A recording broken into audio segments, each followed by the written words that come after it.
Warahmatullahi wabarakatuh. Alhamdulillah rabbil alamin wassalatu wassalamu ala asyrafil anbiya wal mursalin sayyidina Muhammad wa ala alihi wa sahbihi. Rabbi shrah li sadri wa yassir li amri wa hlul 'uqdatam min lisani yafqahu qawli amma ba'd. Kita sama balik kitab bantahan kepada Habib Munzir ni oleh Dr. Firanda juga Andirja lah. Jadi kita bincang kritikan sanggahan terhadap masalah hadis lah. Jadi tentang apa hak yang sebut 100,000 hadis ke apa hakim lah, hafiz lah dah. Jadi muhaddis itu apa? Jadi kita bincang sebenarnya ni muhaddis itu bukan maksud untuk guru hadis ataupun ulama pakai hadis ni bukan dan mesti jadi hafiz, jadi hakim, jadi hak apa 300,000 ke apa 300,000 hadis sanad mati bukan dah. Tak sampai tahap tu tak apa, saya boleh ada kaedah, ada ilmu tentang riwayah dan dirayah dah. Kritik mata hadis pun boleh, riwayat sanad pun boleh dah. Jadi ada lagi lah kita nak sambung lagi tentang Ibn Hajar. Kita baca doa ni sikit dah, cuma kita nak ulas sikit dah nak supaya hak lepas ni lah.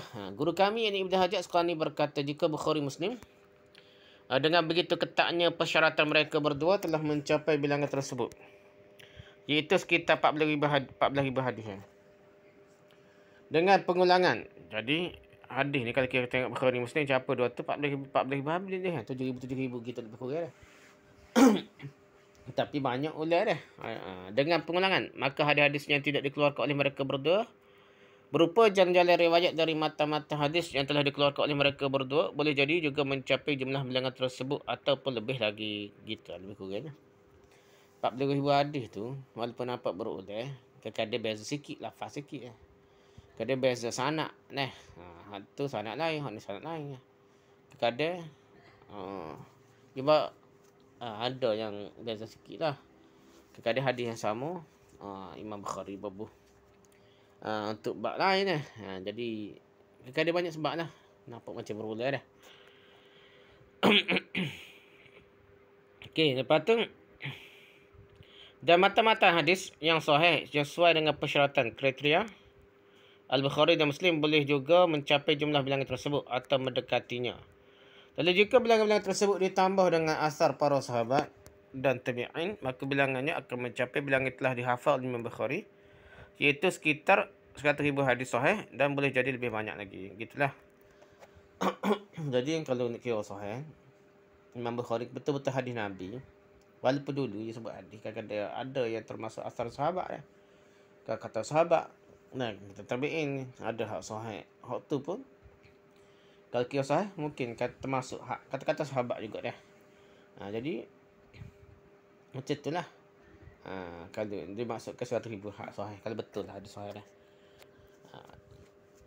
Dan harus demikianlah penjelasannya. Kalau jika tidak demikian, maka jika dihitung hadis terdapat dalam musnad-musnad, jami'-jami', sunan-sunan, mu'jam-mu'jam, al-fawaid dan juzuk-juzuk.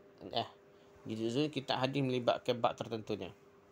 Juzuk rafa'an yadain gapo dah Imam Bukhari ada buat dah.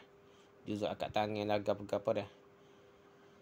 Jadi dan selainnya yang ada pada tangan kita, baik yang hadis-hadis sahih maupun tidak sahih, maka tidak akan mencapai bilangan tersebut 1,000. Kalau kita campur dakor hak kita hak zaman ada zaman dah ni. Kalau kira tak berulang lah. Dah. Kalau campur-campur tak sampai je 1,000 dah. Jika tanpa pengulangan lah tak sampai 1,000. Kalau hadis sama di Bukhari pun ada banyak pengulang. Musnad Imam Ahmad pun ada maknanya 20,000 hadis lebih tu nak. Kalau campur-campur ni, kalau tak boleh tak akan sampai 1,000. Bahkan tidak akan sampai setengahnya 20,000 pun. Ya, mengikut kitab Fathul Mughis, satu musallim Penang 7 ni anak murid kepada Ibn Hajar Asqalani lah. Sakhawi ke apa. Nah. Demikianlah penjelasan yang sangat gamblang dari Al-Hafiz Ibn Hajar Asqalani Asy-Syafi'i yang dikutip oleh anak murid dia ni lah. Oleh kerana janganlah sampai seorang berfikir bahawa jika Imam Bukhari menghafal 100 hadis sahih padahal 100,000 hadis sahih padahal jumlah hadis dalam Sahih Bukhari disertai pengulangan pun adalah sekitar 7,000 dan tanpa pengulangan sekitar 4,000 hadis saja. Maka berarti masih tersisa 93,000 hadis sahih. Jangan mikir gitu kata. Ini tentunya pemahaman yang keliru lah. Sebagaimana penjelasan Ibn Hajar Asqalani tadi keliru dah. Jadi dengan demikian maka maksud dari para imam tak kala mereka menyatakan telah menghafal atau menulis 100,000 hadis, maka maksudnya adalah jumlah jalan-jalan hadisnya. Kadang-kadang sahih hadis sanad dia berbeza-beza lah. Kadang-kadang sahih hadis tu 10 sanad. Gitulah. 10 bukan sanad, 10 jalur dah. Mai kau ni. Ibn Hajar juga berkata, Sa'id bin Abi Maryam berkata, aku mendengar Imam Malik bin Anas berkata, aku menulis dengan tanganku 100,000 hadis. Tu Imam Malik kata dia.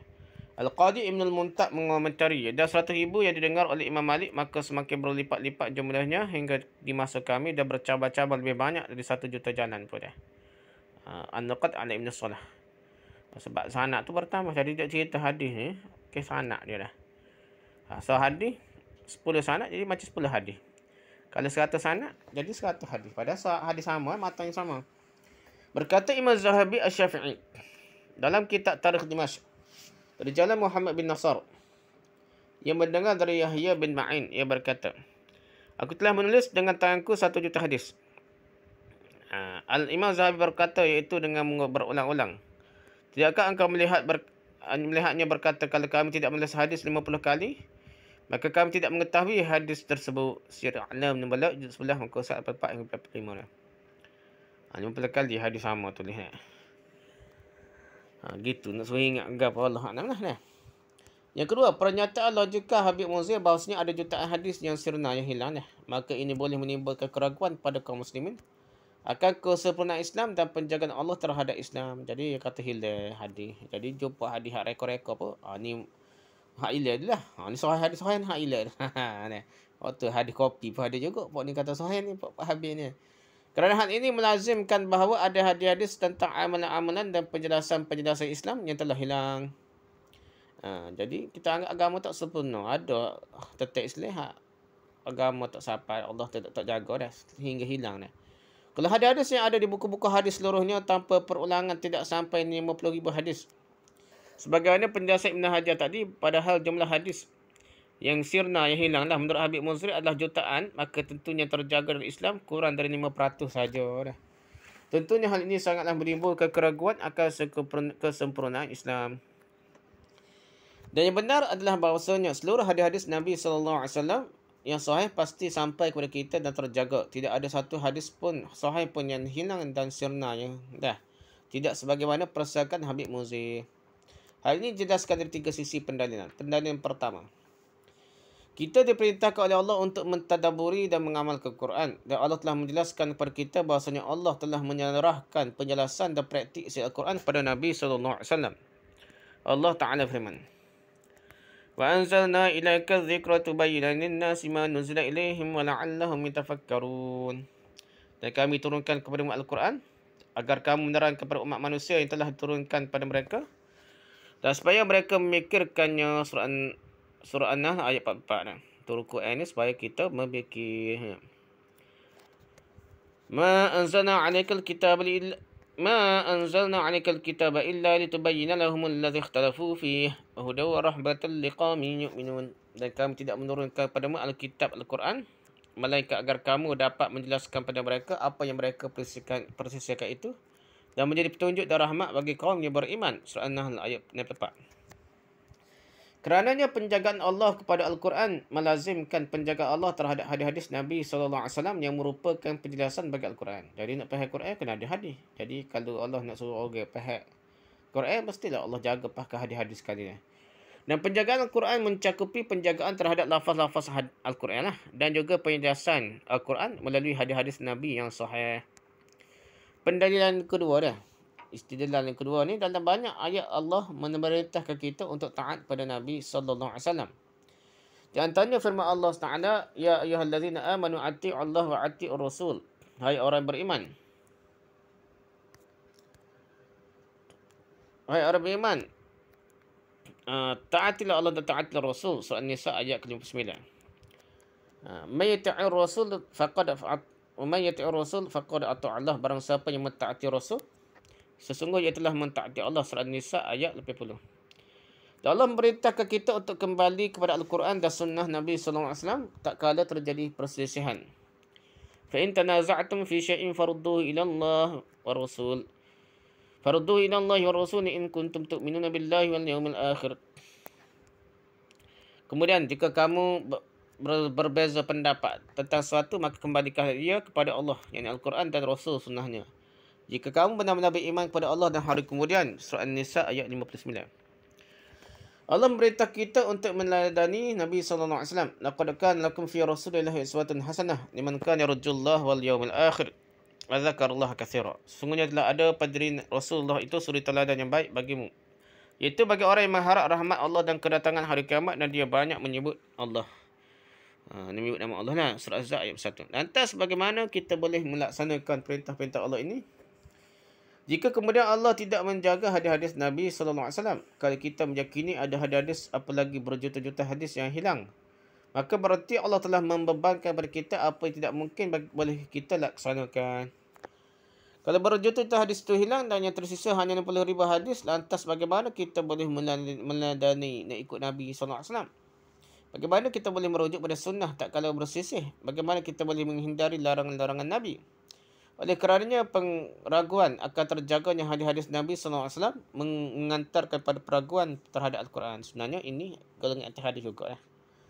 Mempertik ada lagi hadis hilang untuk jumpa ni adalah salah satu bentuk golongan yang macam anti-hadis juga, iaitu meragu-ragukan hadisnya. Tapi masalah dia ambil hadis lain, dia meragukan hadis sahih. Radis hak tak tahu mana hadis kopi lah ke apa, fadilat kopi tu. Percaya mudah-mudah pula dah. Lepas tu berbuah atas nama Nabi mudah-mudahan. Pendalilan ketiga, sabda-sabda Nabi SAW merupakan wahyu dari Allah sebagaimana Al-Quran. Kerana sabda-sabda Nabi SAW termasuk az-zikr yang akan dijamin oleh Allah penjagaannya. Ibn Hazm rahimahullah berkata, Allah Ta'ala firman, Inna nazzalna zikra wa inna lahu lahafizun. Sungguhnya kamilah yang menurunkan zikr dan sungguhnya kamilah benar-benar memeliharanya. Surah Al-Hijr ayat 9. Dan Allah berfirman, Kul innama anzirukum bil wahyi. Katakanlah hai Muhammad, sungguhnya aku hanya pemberi peringatan pada kamu sekalian dengan wahyu. Surah Al-Anbiya ayat 45. Allah mengabarkan sebagaimana telah lalu bahwasanya sabda Nabi SAW seluruhnya adalah wahyu dan tidak ada perselisihan bahawasanya wahyu merupakan az-zikr. Dan az-zikr terjaga oleh Allah berdasarkan nas dari Al-Quran. Maka dengan demikian benarlah bahawa seluruh sabda Nabi SAW terjaga dengan penjagaan Allah. Terjamin bagi kita bahawa tidak ada sedikit pun yang hilang. Kerana sesuatu yang dijaga oleh Allah, maka kita yakin bahawa tidak akan ada sedikit pun yang hilang. Seluruh sabda Nabi SAW telah dinukilkan kepada kita. Al-Hikam fi Usul Ahkam juz 1 muka 8 Ibn Hazm katanya. Ibn Hazm rahimahullah juga berkata, sesungguhnya Allah telah berfirman, Inna nazzalna zikra.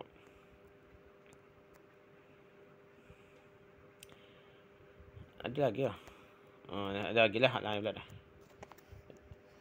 Inna nahnu zikra wa inna lahu lahafizun. Sungguhnya kamilah yang menurunkan zikr dan sungguhnya kamilah benar-benar memeliharanya. Surah Al-Hijr ayat 9. Maka telah terjamin di setiap orang yang beriman pada Allah dan hari akhirat bahawasanya sesuatu yang telah dipegang oleh Allah untuk menjaganya, maka selamanya tidak akan hilang dan tidak seorang Muslim punya ragu akan hal ini. Dan sabda Nabi SAW seluruhnya adalah wahyu berdasarkan firman Allah, wa ma yantiqu 'anil hawa in huwa illa wahyu yuha. Dan tiadalah diucapkan itu Al-Quran menurut kemahuan hawa nafsunya. Ucapannya itu tiada lain hanyalah wahyu yang diwahyukan padanya. Bukan yantiqu 'anil hawa ni dok ucapan dia lah, bukan Quran saja ni. Ya, termasuk hadis surah An-Najm ayat 4. Dan umat seluruhnya telah bersepakat bahawa wahyu adalah zikr. Dan zikr dijaga oleh Allah berdasarkan nas Al-Quran. Maka sabda-sabda Nabi SAW pasti dijaga oleh Allah. Pasti seluruh sabda-sabda Nabi telah dinukilkan kepada kita. Tak ada yang hilang. Rujuk Al-Hikam fi Usul Ahkam juz 2 muka 1. Dari penjelasan di atas, maka dapatlah difahami bahawasanya meskipun para ulama menghafal ratusan ribu hadis atau bahkan sejuta hadis, maka mereka memilih dari jalan-jalan jalur periwayatan hadis-hadis sahih tersebut. Sehingga apa yang mereka tulis telah mewakili kebanyakan apa tidak mereka tuliskan dari hadis-hadis sahih.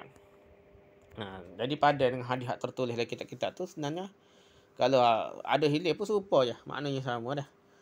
Ibn Hajar Asqalani berkata, Abu Hafs Umar bin Abdul Majid Al-Mayanisi dalam kitabnya Al-Idah Ma la yasa'u al-muhaddisa jahluhu menyebutkan kandungan hadis-hadis dalam Sahih Bukhari yang jumlahnya 7,600 sekian hadis telah dipilih oleh Imam Bukhari dari 1 juzuk dan 1,600,000 sekian hadis.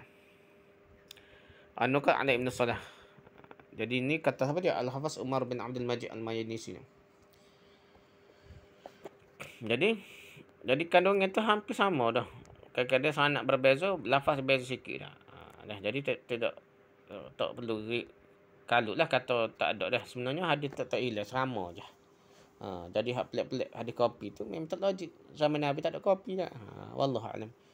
Subhanakallah wa hamdika, subhanaka hamdika, asyhadu an la ilaha illa anta, astaghfiruka wa atubu ilaik. Assalamualaikum warahmatullahi wabarakatuh.